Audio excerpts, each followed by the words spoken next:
So hello guys, happy Saturday mga my friend. So day off pa rin ngayon, Sabado. Thanks God at nabigyan ako ng Sabado day off. So Friday at saka Sabado yung day off natin mga my friend. Then bukas Sunday pa nga uli. Pero may trangkaso na ako, masama yung pakiramdam ko. Gusto ko lang i-share sa inyo na thank you so much sa boss ko na nagbigay ng scooter sa akin na hindi man siya bago. Second hand man siya, pero malaking parang ina-appreciate ko pa rin yun dahil nagkaroon ako ng scooter mga my friend.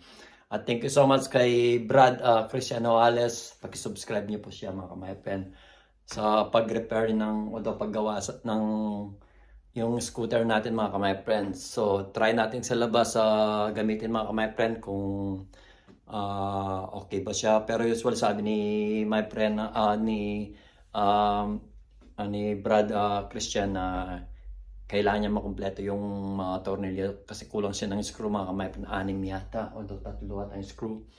So try natin maya maya mga kamay friend. Ito siya mga kamay friend, yan yung scooter na binigay ng amo ko na matagal din natin dito ginawa ni Christian, pero ngayon okay na siya. Yan o, may ilaw na rin. Yan o, may ilaw na rin. May ilaw. Okay na siya mga my friend. May ilaw pa rin sa likod. So try natin sa labas mga kamay. Masubukan natin, matry natin yung scooter natin. Thank you so much ulit Brad Cristiano Ales. Thank you so much Brad.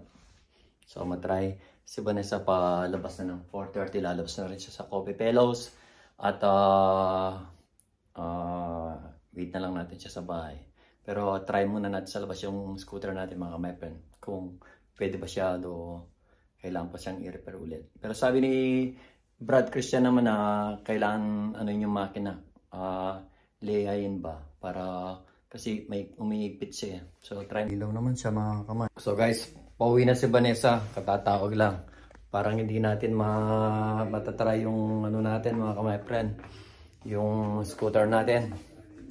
Pero thank you so much ulit kay Brad ko, kay Cristiano Ales. Pwede yung panoorin yung pag-repair niya sa paggawa niya sa niya mga kamay friend. Sa YouTube channel niya, Chris Ales. Thank you so much. Parang hindi ko siya matatry ngayon o tignan natin maya maya mga kamay friend. Hintay tayo ng scooter natin mga kamay friend para masubukan.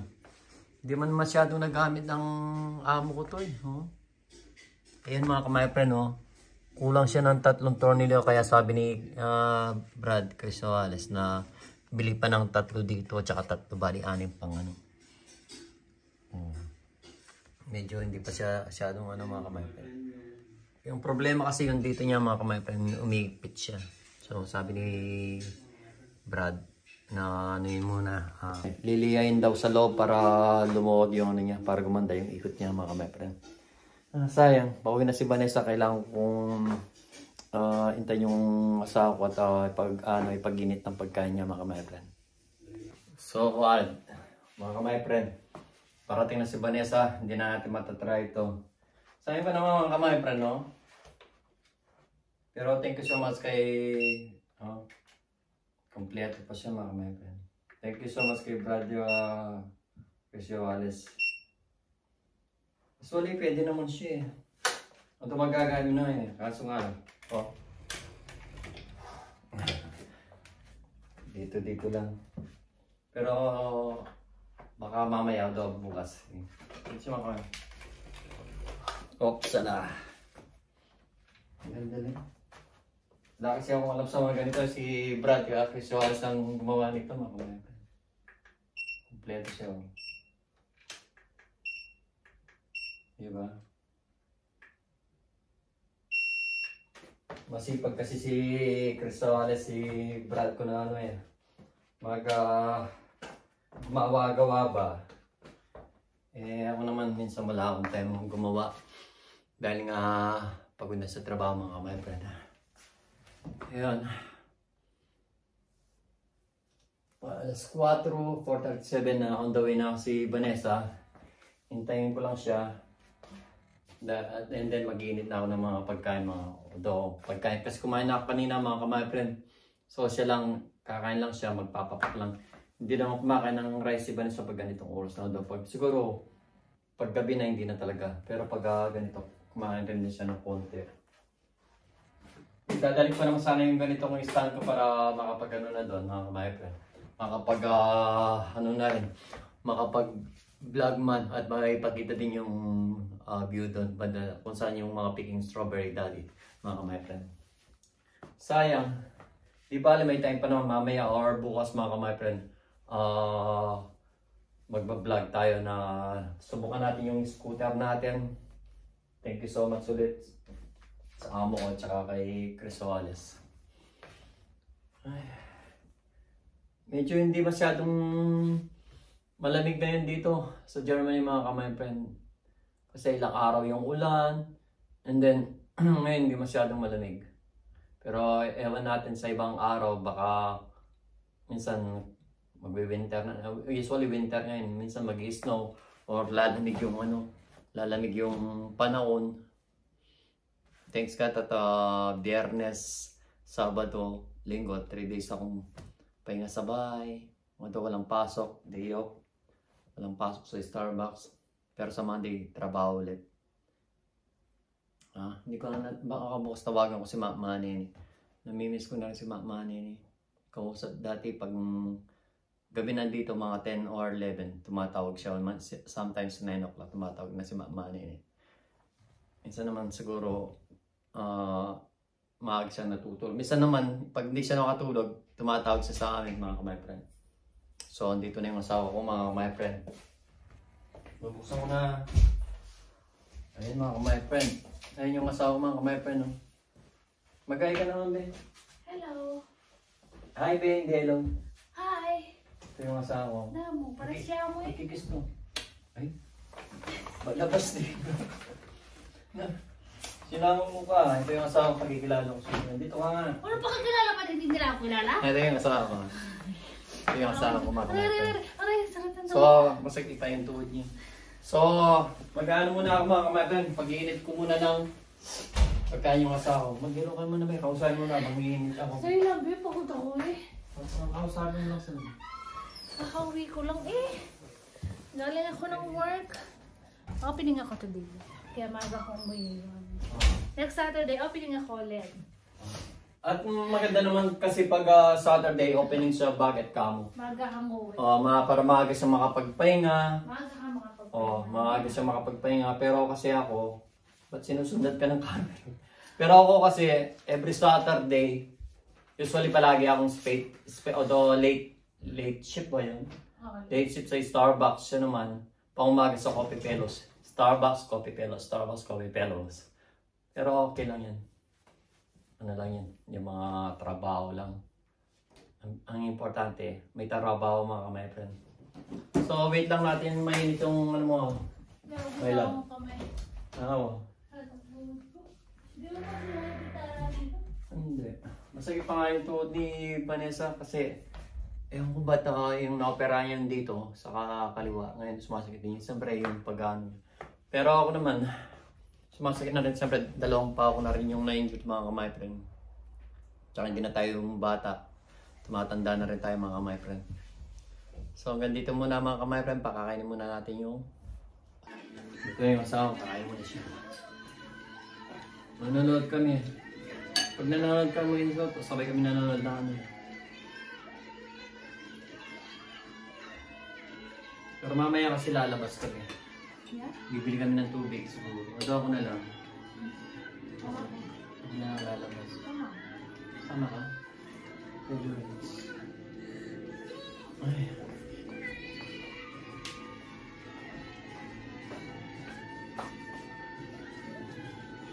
Ganyan naman pahinga naman minsan sa pag nasa bahay ka ng mga kamay pa rin yung panonood ng mga teleseries sa Pilipinas. Bonding time with my wife.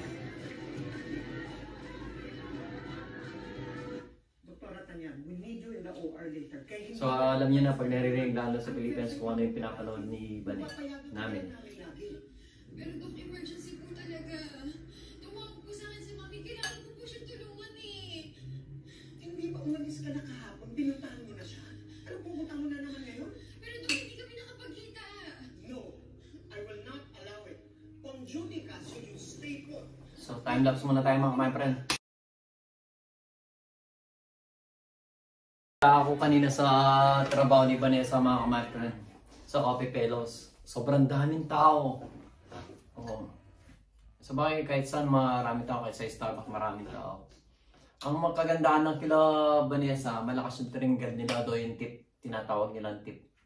Kaysa sa amin. Kasi yung pumupunta sa kanila is may kaya tsaka ano sila. Ano yung pumupunta sa iba? May yung matanda ng namimili yung may kaya talaga niya. Siyempre hindi ka na pupunta doon kung Mahal kasi yung mga kasi yung Pick and Clover magmahal yung mga ano. Pero magaganda quality talaga. branded ka. Branded kasi mga bag doon, jacket, mga patan lahat ng ano, branded na ano, nandun na talaga. Siyempre, pupunta ka doon sa PC o the Pick and Clover dahil mamimili yung iba, mayayaman, may kaya, may pera talagang mag-aantit talaga sila ng pera nila, mamimili. So pag nagkapera kila Vanessa, medyo malakas yung ano nila, magbigay sila ng tip. Hindi ko tulad sa amin, minsan minsan 5 cents na lang kukuhanin pa. 5 cents na lang o 10 cents kukuhanin pa yung drink, yung tip. Pero malakas yung Starbucks. Oh, malakas yung Starbucks. Kaso nga lang. Starbucks Oh, kaso nga lang kahit friendly ka, pag talagang walang nagbibigay ng tip. Siyempre, nakaka-regret din sa like kami sa mga gastronomy pag yung tip malakas pa. Dagdag ano din kasi yung mga my friend, dagdag kita rin ba yun? Diba? Yan. Share ko lang sa inyo mga my friend, galing kay Vanessa kanina. Makikita nyo rin yung ano namin. Yan o. Nandiyan siya mga my friend. Ayan o sa taas. Makikita nyo yung anong ginagawa namin kanina ni Vanessa. Gumawa ako ng ano doon mga my friend. Video, short video lang. Kapag nagbe-break time mga asawa ko, magkaharapan lang kami ng asawa ni Vanessa. Puro babae sila kanina. Dami rin nila, 5 employees. Marami sila kanina. So, at least, hindi masyadong nakakapagod kasi marami sila. Pero ganun pa rin kasi nakatayo ko Nakakapagod? Ang dami tao? Oo. Yung sa kanila kasi nasa yung tindahan nila doon, yung store nila, nasa mismong city talaga. Maganda lang yung place nila Vanessa kasi makikita mo yung lahat ng dumadang nasa first floor sila pero nakikita mo yung dumadang para kang nanonood na sine. Maganda yung ambience ba? Yeah. So hanggang dito na lang mga my friend. Dahil hindi makapag-concentrate yung asawa ko sa pagkain. Hindi man kasi siya nagkakanin, ganito lang siya. Tamang igup ng sabaw, igup maya, ay igup sabaw. Ganito, di ganun igup sabaw, igup abaw, sabi. Sira ako sa tukotin na to Nabigyan ng manipis yun. O siya mga ka-my friend, ganito na lang. Happy Saturday mga ka-my friend. Bye-bye. Peace.